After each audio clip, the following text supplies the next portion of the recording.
오늘 우리 함께 은혜 나눌 말씀은 히브리서 4장 14절로 16절입니다. 신약성경 356면에 히브리서 4장 14절로 16절 말씀입니다. 다 찾으신 줄로 알고 제가 봉독해 드리겠습니다. 그러므로 우리에게 큰 대제사장이 계시니 승천하시니 곧 하나님의 아들 예수시라. 우리가 믿는 도리를 굳게 잡을지어다. 우리에게 있는 대제사장은 우리의 연약함을 동정하지 못하실 이가 아니요 모든 일에 우리와 똑같이 시험을 받으시니로되 죄는 없으시니라. 그러므로 우리는 긍휼하심을 받고 때를 따라 돕는 은혜를 얻기 위하여 은혜의 보좌 앞에 담대히 나아갈 것이니라. 아멘. 할렐루야. 아멘. 오전 예배 나오신 여러분들 주님으로 환영하고 축복합니다. 네, 우리 한번 인사하겠습니다. 참 잘 오셨습니다. 잘 오셨습니다. 만나서 반갑습니다. 저는 봉독해드린 히브리서 4장 14절로 16절 말씀을 통해서 때를 따라 돕는 은혜, 이와 같은 제목의 말씀을 전하겠습니다. 성령님이 여러분 모두에게 큰 은혜 되어주시기를 바랍니다. 아멘. 여러분, 성경은 사람들이 연약하다 이렇게 말씀을 했습니다. 그리고 우리 주변에는 시험이 있다 말씀합니다. 그래서 자칫 잘못하면 넘어지기 쉽다라는 것입니다. 고린도전서 10장 12절에 그런즉 선줄로 생각하는 자 넘어질까 조심하라. 서 있다고 생각하지만 금방 넘어지는 게 사람이다 라는 겁니다. 오늘 본문 15절 말씀에 우리에게 있는 대제사장은 우리의 연약함을 동정하지 못하시리가 아니요 모든 일에 우리와 똑같이 시험을 받으시니로되 죄는 없으시니라 라고 말합니다. 우리가 연약하다라는 겁니다.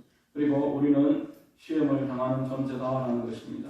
우리 하나님께서 우리를 똑같이 던지시기 위해서 시험을 받아주셨다라는 말씀합니다. 성인이라면은, 그리고 진지하게 삶을 살아가는 사람이라면은 자기가 참 연약하다, 인생은 풀의 꽃과 같다 라는 것을 인정하실 것입니다. 1978년에 출간되어서 23개국으로 번역이 되었고 수천만 권이 팔렸고 미국에서 가장 오랫동안 베스트셀러로 꼽히고 있는 책 가운데 스캇 팩이라는 작가가 아직도 가야 할 비밀이라는 책을 썼습니다. 사람들이 정신적으로 어떠한 문제를 가지고 살아가는지를 이야기하고 정신적으로 영적으로 성숙할 수 있는 방법을 이야기하는 책입니다. 이 책의 첫 페이지 첫째 줄에 이렇게 말합니다. 삶은 고해다. 흥미롭게도 불교도에서 크리스천으로 개종을 한 정신과 의사가 불교에 대해서 잘 아니까 석가의 가르침에 큰 4가지 기둥이 있는데 첫 번째 기둥이 생 즉 고, 삶은 즉 고생이다. 이렇게 이제 인생은 이런 것이다. 이야기를 시작을 하는 것입니다. 이 사실을 진정으로 받아들이게 되면은 삶이 힘들다는 사실이 더 이상 문제가 되지 않는다 이렇게 주장합니다. 사람들이 오해하는 것처럼 나만 힘들다, 나만 이렇게 어렵다 라는 것이 아니라 나 외에 다른 사람들도 다 힘들고 다른 사람들도 고통을 가지고 살아간다라는 것을 이제 사람들이 이해를 못하고 모르기 때문에 그래서 원망하고 불평하고 문제를 회피하려고 하는데 여기에서 문제가 더 커진다는 겁니다. 문제를 정면으로 바라보고 피하지 않고 싸우려고 하면 이길 수 있는 문제를 피하려고 하다가 문제가 더 커져서 문제한테 잡힌다는 것입니다. 정신과 의사의 입장에서는 고통의 문제를 회피하지 않는 것이 너무나 중요하기 때문에 이 고통의 문제를 다루기 위해서 이 책을 그렇게 기록을 했습니다. 여러분, 세상은 고통이 있다 말은 합니다. 그런데 이 고통이 어디에서 왔는지는 말하지 못합니다. 철학도 종교도 석가도 공자도 소크라테스도 이 땅에 고통이 있다 말을 했지만 그 원인은 모릅니다. 그저 고통을 보는 관점을 이야기하는 것입니다. 고통을 보는 관점을 우리가 바르게 가지면은 고통을 이겨낼 수 있고 참아내고 인내하면서 고통과 함께 살아갈 수 있다. 이것을 이야기하는 것이 철학이고 종교입니다. 그러나 여러분, 사람들은 이렇게 종교에 의지하고 철학에 의지해서 평안을 얻고 살아가지만 이 문제가 어디에서 왔고 고통이 어떻게 시작됐는지 알 길이 없을 때에 하나님의 말씀인 성경은 이 고통이 어디에서 왔고 문제가 어디에서 왔는지를 이야기하고 이것을 해결하는 방법에 관해서 우리에게 말씀하고 있습니다. 오늘 본문 말씀은 우리가 고생을 하고 우리가 어려움을 겪고 살아가는 이유를 이렇게 말씀합니다. 첫 번째로 죄가 있기 때문이다 라는 것입니다. 사람이 가지고 있는 죄가 사람을 연약하게 만들고 사람을 시험 가운데서 고생하게 한다는 겁니다. 야고보서 1장 14절로 15절에 오직 각 사람이 시험을 받는 것은 자기 욕심에 끌려 미혹됨이니 욕심이 잉태한 즉 죄를 낳고 죄가 장성한 즉 사망을 낳느니라 라고 말합니다. 죄 때문에 사람들이 계속 시험당한다는 겁니다. 계속 유혹받는다는 겁니다.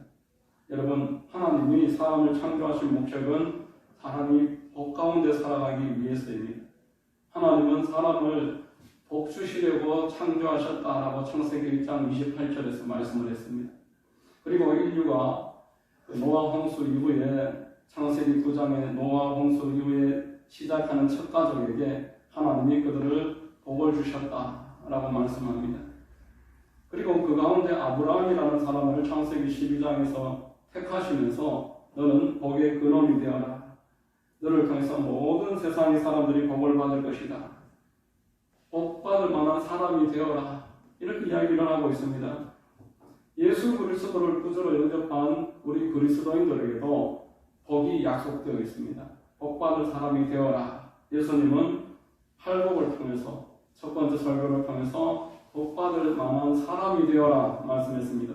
마태복음 5장 3절로 10절에 심령이 가난한 자는 복이 있나니 애통하는 자는 복이 있나니 온유한 자는 복이 있나니 의에 줄이고 목마른 자는 복이 있나니 긍휼히 여기는 자는 복이 있나니 마음이 청결한 자는 복이 있나니 화평케 하는 자는 복이 있나니 의를 위하여 핍박받는 자는 복이 있나니 라고 말합니다.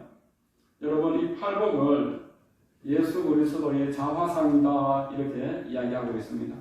예수님의 초상하다라는 것입니다. 예수님이 이렇게 사셨다라는 겁니다. 예수님이 심령이 가난했습니다. 하나님만을 간절하게 바라면서 사셨고 이 땅 가운데 하나님 모르고 살아가는 사람들을 보면서 애통해하셨습니다. 그리고 하나님의 뜻 앞에서는 온유했고 사람들을 긍휼히 여기셨고 마음이 청결하셨고 화평케 하는 자였고 의를 위해서 박해를 받으셨고 예수님의 초상화입니다. 예수님이 이런 분이시니까 우리도 이런 예수님을 보면서 본받아야 한다라는 것을 말하는 것입니다. 빌립보서 2장 5절에 너희 안에 이 마음을 품으라 곧 그리스도 예수의 마음이니 라고 말했습니다. 이렇게 예수 그리스도의 마음을 품고 있으면 하나님이 그를 높이실 것이다. 뛰어나게 하실 것이다. 부족함이 없게 하실 것이다. 빌립보서에서 이어서 이야기하는 내용이 그것입니다.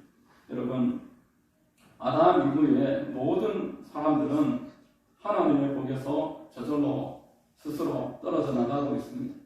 하나님이 주시는 이 모든 은혜를 자기 스스로 거절하는 것입니다. 이게 바로 죄라는 것입니다. 마귀가 우리를 죄를 통해서 하나님에게서부터 계속 밀어내고 있습니다. 하나님이 주신 그 안식에서 벗어나게 하려 하나님은 우리를 안식하게 하시려고 택하시고 창조하셨는데 마귀는 이 안식을 의심하게 합니다. 여러분, 하나님이 천지창조 6일째 되는 날 다 만드시고 마지막 날 사람을 만드신 목적은 그에게 이것을 누려라 라고 하시는 것입니다. 어떤 부모가 어린 자식이 갓 태어났을 때에 그를 위해서 준비하고 그를 위해서 모든 것을 공급하기를 아까워하고 꺼려하겠습니까? 부모가 마련한 것이 완전하고 풍족하면 그럴수록 부모와 자식은 함께 기쁘고 감사하고 영광스럽게 되는 것입니다. 하나님께서도 우리를 위해서 모두 다 준비하시고 기꺼이 저와 여러분들이 그것을 누리기를 지금도 원하고 계십니다. 그러나 아담과 하와로 인해서 시작된 이 죄, 마귀가 게임을 주어서 넘어갔던 그 죄로 말미암아서 그 이후로 모든 사람은 죄성을 타거나 하나님에게서부터 자발적으로 떠나는 것을 선택한다라는 겁니다. 이스라엘 백성들이 애굽 땅에서 430년 동안 종살이를 하다가 하나님이 구원하셨습니다. 약속의 땅으로 인도하십니다. 그러나 여호수아와 갈렙의 출애굽 1세대 전체는 불신앙 때문에 그 땅에서 멸망당하고 말았습니다. 하나님을 믿지 못하고 죄를 선택하고 계속 의심하고 하나님의 은혜를 시험했습니다. 오늘날도 마찬가지입니다. 신약성경에도 히브리서 4장 1절로 2절에 그러므로 우리는 두려워할지니 그의 안식에 들어갈 약속이 남아있을지라도 너희 중에는 혹 이루지 못할 자가 있을까 함이라. 그들과 같이 우리도 복음 전함을 받은 자이나 들은 바 그 말씀이 그들에게 유익하지 못한 것은 듣는 자가 믿음과 결부시키지 아니함이라 라고 말하는 것입니다. 하나님이 약속을 주셨고 예비해 놓으신 것이 쌓여있지만 믿는 사람이 없다라는 겁니다. 그것을 들어도 믿음으로 그것을 받아들이지 않는다라는 겁니다. 하나님을 믿지 않기 때문에 약속과 축복이 바로 코앞에 있어도 그것을 피해버리고 되돌아가 버린다는 겁니다. 아담과 하와가 죄를 지음으로 하나님과 단절되었던 것처럼 지금 그리스도인들도 동일한 이유로 똑같은 이유입니다. 하나님이 예비해 놓으신 그 큰 은혜에서 스스로 단절되고 있다.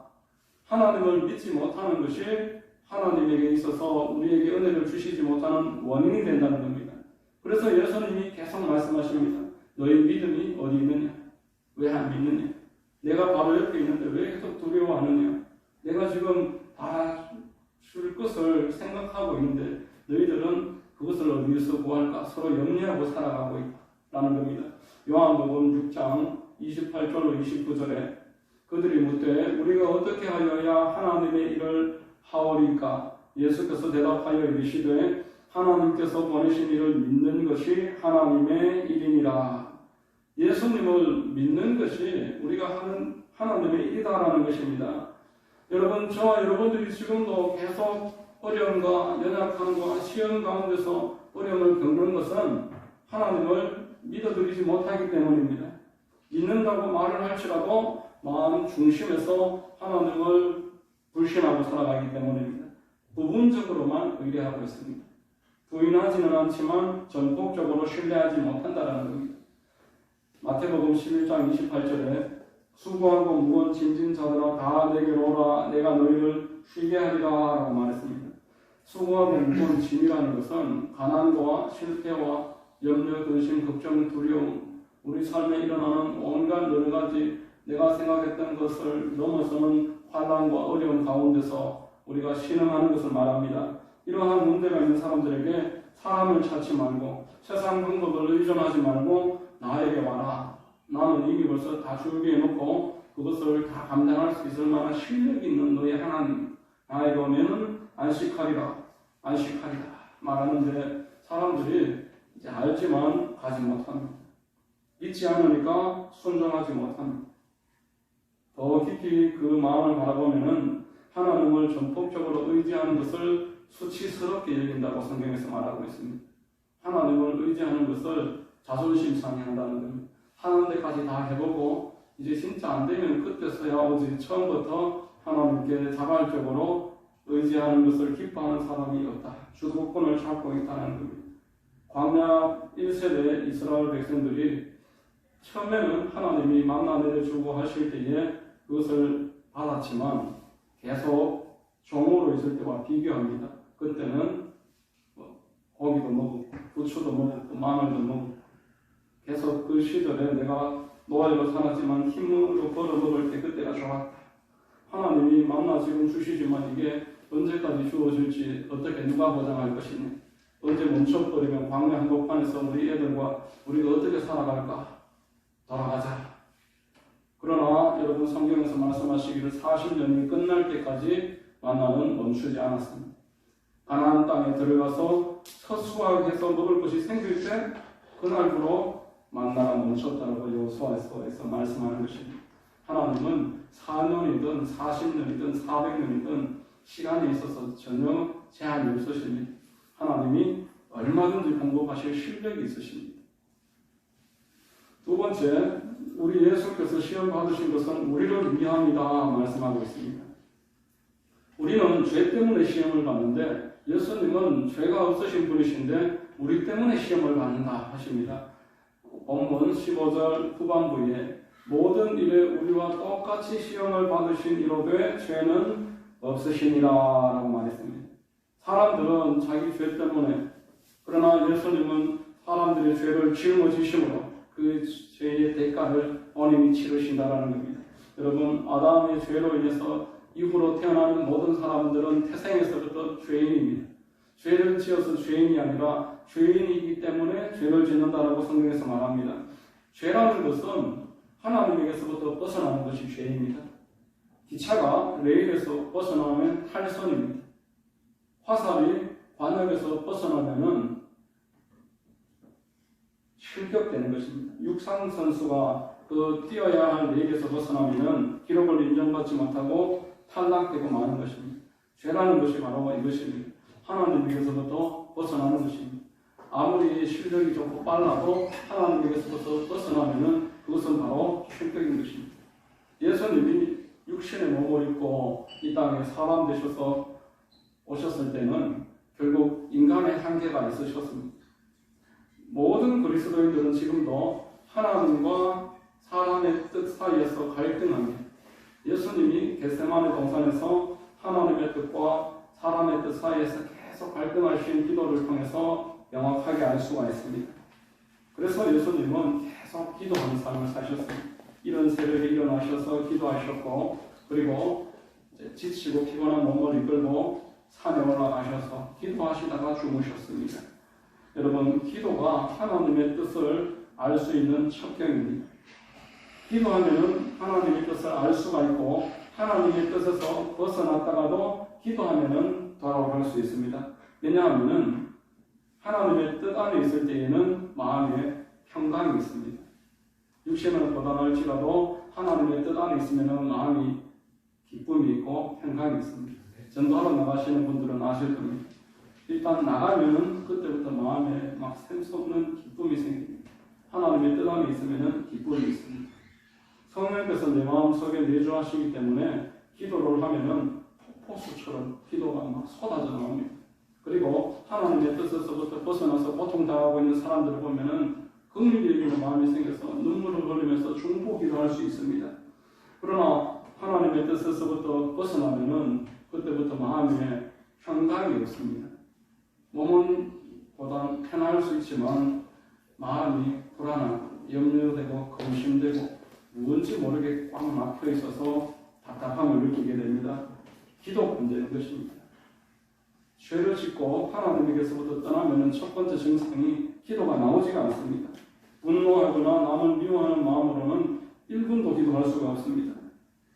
한 30분 기도하는 것 같은데 눈 떠보면 5분도 안 지나 있습니다.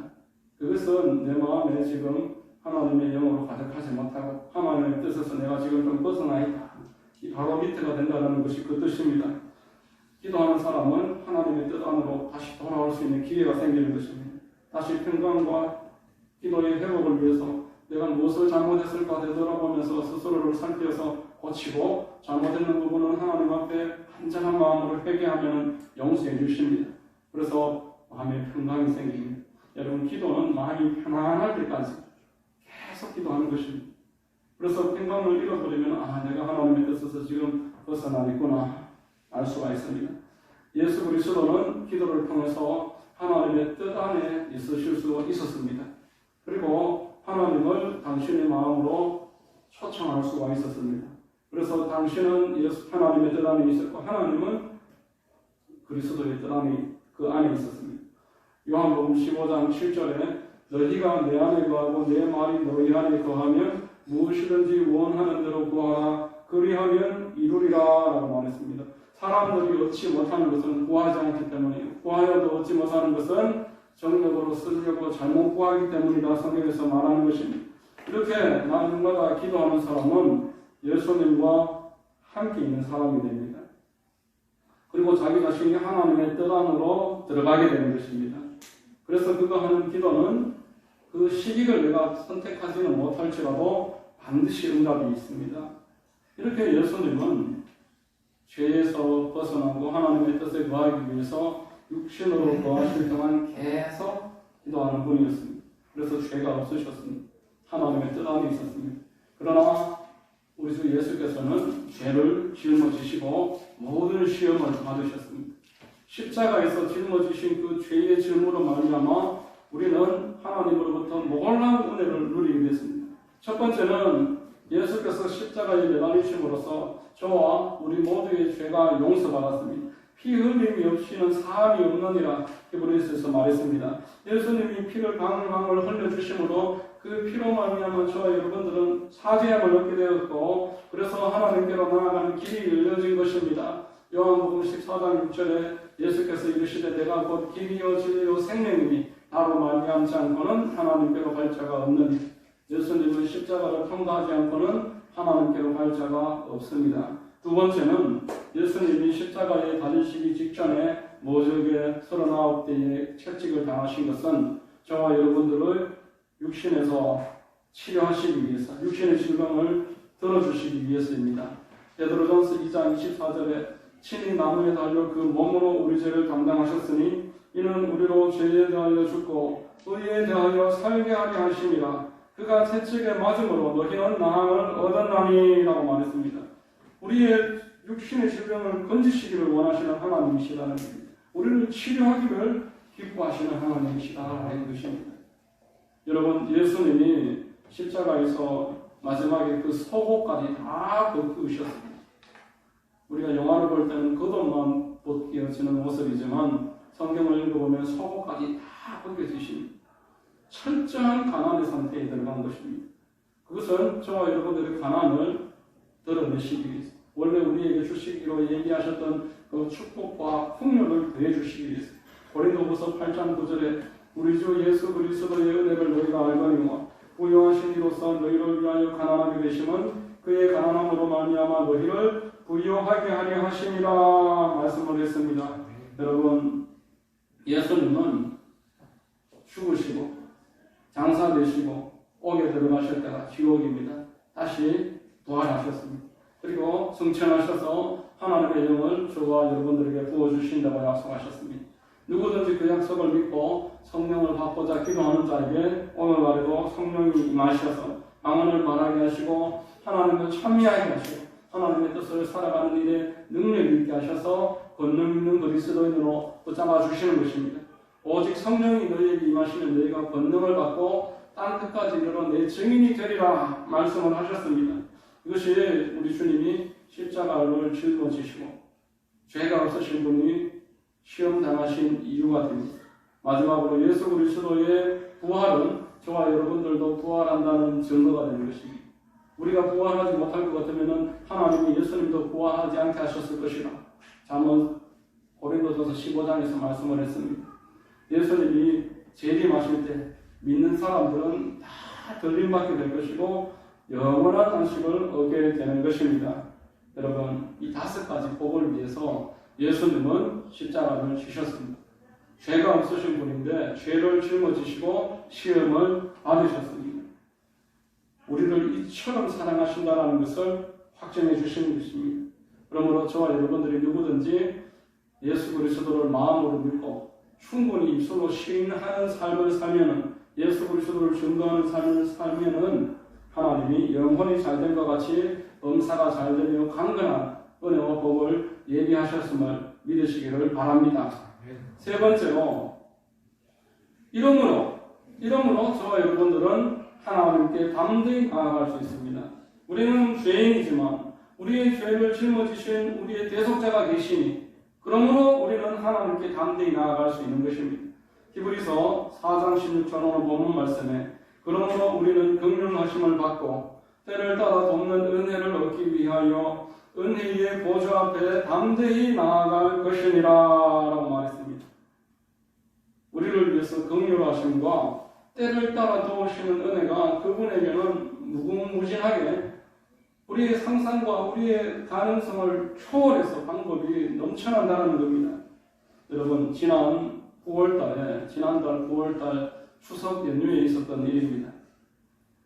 추석이 토요일이었습니다. 그리고 그 다음 날이 이제 추석 다음 날이 주일이었습니다. 주일날 헌금함에 100만원권 수표가 한 장 들어와 있었습니다. 그보다 더 큰 금액도 지금까지 헌금이 있었지만 수표로 100만원권은 처음이었기 때문에 제가 순간적으로 하나님께 기도했습니다. 하나님, 이것을 어떻게 쓰기를 원하십니까? 이 수표를 왜 우리에게 주셨습니까? 기도했습니다. 그래서 저 사람에게 이야기하지 않았었는데 이야기를 이렇게 하는 겁니다. 아무개 집사님이 베트남 선교사님 계좌번호를 알고 싶어 하더라고 해서 저한테 이야기하는 겁니다. 그래서 저는 그것과 별개로 이제 계좌번호를 이제 받아서 전달하려는 마음으로 베트남 선교사님한테 카톡을 보냈습니다. 선교사님, 저희 교회 집사님 한 분이 그 선교 헌금을 하고 싶어서 계좌를 물으시던데 알려주실 수 있으시면 좀 보내주세요. 제가 예전에 적어놓은 것은 잃어버렸습니다. 저는 이제 괜찮다고 거절당할지도 모른다는 생각을 했습니다. 왜냐하면 코로나 이전부터 우리가 적은 금액이지만 계속 선교헌금을 보내고 있었던 선교사님인데 코로나 시작되고 2021년 작년부터 베트남이 코로나가 너무 심해져서 뜻하지 않게 반강제로 안식는 상태나 마찬가지다. 아무것도 할 수가 없어서 선교헌금을 보내지 말라는 연락을 작년 초에 받았습니다. 그래서 멈추었고 올 초에 제가 다시 연락을 했습니다. 선교사님, 선교헌금 다시 보내겠습니다. 그러니까 아직도 마찬가지로 활동을 거의 못하고 있으니까 보내지 않아도 되는데 필요하면은 내가 다시 연락드리겠다. 이렇게 답장이 왔습니다. 그래서 제가 올 1월달부터 추석이 될 때까지 한 번도 연락을 안 했습니다. 한 번도 연락을 안 했는데 이제 추석 인사할 겸 선교사님 그 선교헌금 계좌 좀 여쭤볼 겸 그렇게 문자를 보냈더니만 선교사님이 이렇게 답이 왔습니다. 그렇지 않아도 장학금 줄 때도 많고 또 생필품 보내야 될 것도 있어서 기도하고 있는 중이었는데 그 카톡으로 계좌번호를 보내겠다. 바로 계좌번호를 보내주시는 이 일이 이제 추석 연휴 지나고 월요일날 있었던 일입니다. 그래서 제가 잠깐 기도하다가 100만원을 그 선교사님에게 보내드렸습니다. 교회 재정이 많아서가 아니라 이 모든 상황으로 봤을 때 이 일은 이 헌금은 그곳에 가는 게 맞다 이렇게 판단이 들었기 때문입니다. 그리고 한 달이 지나서 이번 주 월요일, 그러니까 지난주 월요일 날 저한테 어떤 메일이 왔는데 이 메일을 제가 월요일 날 밤에 확인을 했습니다. 그것을 제가 읽어드리겠습니다. 할렐루야, 목사님, 가정과 교회 모두 평안하신가요? 교회가 없는 베트남 남부 농촌 지역에 전도의 문이 열리고 예배 처소가 세워지도록 기도하고 있었습니다. 사회주의 국가라서 생소한 사람들에게 접근해서 복음을 전하는 일은 쉽지 않은 일입니다. 그런데 연초에 주님께서 그 지역의 적십자 관련자와의 만남을 인도하셨고 적십자를 통해 분기별로 지역의 어려운 가정에 생필품을 지원하고 어려운 가정 학생들에게 장학금을 지원하며 그곳 지역민에게 우리의 얼굴을 알리고 친숙한 인상을 주도록 인도하셨습니다. 3개월에 한 번씩 해야 하는 행사라서 9월에도 해야 했는데 이번에는 돈이 없어서 어떻게 해야 하나 고민하고 기도하고 있었습니다. 그런 중에 목사님의 안부 메일이 있었고 성교비를 보낸다고 해서 고맙게 받겠다고 했습니다. 그리고 하나님께 기도했습니다. 하나님, 하만 순복음교회에서 성교비를 보낸다고 합니다. 개척교회에서 얼마나 보낼 수 있겠습니까? 그 교회도 어려울 텐데. 그러나 주님께서 허락한 손길이라면 100만 원을 보내도록 인도하여 주십시오. 만일 100만 원을 보내준다면 하나님께서 9월 행사를 하라는 신호로 알고 나머지 부족한 돈도 주님께서 채워주실 줄로 믿고 행사 준비를 하겠습니다. 이렇게 기도를 했습니다. 그 기도 후 하만 순복음교회에서 곧장 100만 원을 보내왔고 주님의 신호로 알고 행사 준비를 했고 나머지 부족한 모든 금액도 주님께서 부족함이 없이 채워주셨습니다. 이렇게 내용이 왔습니다. 여러분, 베트남은 물가가 우리보다 대단히 낮기 때문에 100만 원이면 두 갑절 훨씬 넘습니다. 거기에다가 추가로 하나님이 채워주셔서 장학금을 30명에게 얼마씩 나눠드렸는지는 모르지만 30명에게 장학금을 나눠주었고 각 가정 50가정에 쌀 20kg 한 포대, 라면 한 박스, 그리고 간장, 설탕, 식용유, 초코파이까지 나눠주었다. 이렇게 이야기를 했습니다. 그 선교사님이 지금까지 저에게 감사하다는 메일을 보낸 적도 없고 사진도 한번 보낸 적이 없었는데 이번에는 감동이 있으셨고 참 기쁨이 있으셨는지 그 행사했던 사진을 몇 장 보내왔습니다. 사진 몇 장 제가 보여드리겠습니다. 이렇게 쌀 20포대하고 라면하고 간장하고 이렇게 50가정에 그 금액으로 나눠주었고 30명의 학생에게 장학금을 나눠주는 행사를 포기할 뻔했는데 우리 교회의 그 헌금이 마중물이 되어서 그 행사를 완수할 수 있었다고 합니다. 그 중간에 계시는 분이 선교사님입니다. 둘째 줄 중간에 계시는 분. 여러분, 100만 원이 큰 돈은 아니지만 그 선교사님 입장에서는 하나님이 나를 긍휼히 여기시고 때를 따라 돕는 하나님이시다라는 것을 느끼기에 충분한 일이 되었을 겁니다. 끝으로 매일 이런 말씀이 있었습니다. 목사님과 하만 순복음교회의 감사의 마음을 전합니다. 그리고 선교비를 보내주신 이름 모르는 성도님께도 주님의 은혜와 평강이 모든 기도 제목에 함께 하시기를 기도합니다. 이렇게 내일의 답신이 왔고 마쳤습니다. 여러분, 베트남에서는 100만 원을 받기 위해서 사람에게 이야기하지 않고 긍휼히 여기시는 하나님께 기도했습니다. 그리고 우리 교회에는 흔하지 않게 100만 원짜리 수표가 헌금이 되었습니다. 딱 그때에 한 집사님에게는 그 선교사님에게 헌금하고 싶은 그런 감동이 생겼습니다. 이 세 가지가 합쳐져서 이루어진 일인 것입니다. 여러분, 오늘 16절에 그러므로 우리는 긍휼하심을 받고 때를 따라 돕는 은혜를 얻기 위하여 은혜의 보좌 앞에 담대히 나아갈 것이니라 라고 말합니다. 하나님이 저와 여러분들을 긍휼히 여기시고 때를 따라 돕는 은혜를 주신다는 것을 믿으시길 바랍니다. 여러분들에게 있어서 필요한 모든 것들은 어느 날 갑자기 하나님이 즉흥적으로 주시는 것이 아니라 이미 준비되고 있습니다. 이미 벌써 하나님이 다 예비해 놓으셨습니다.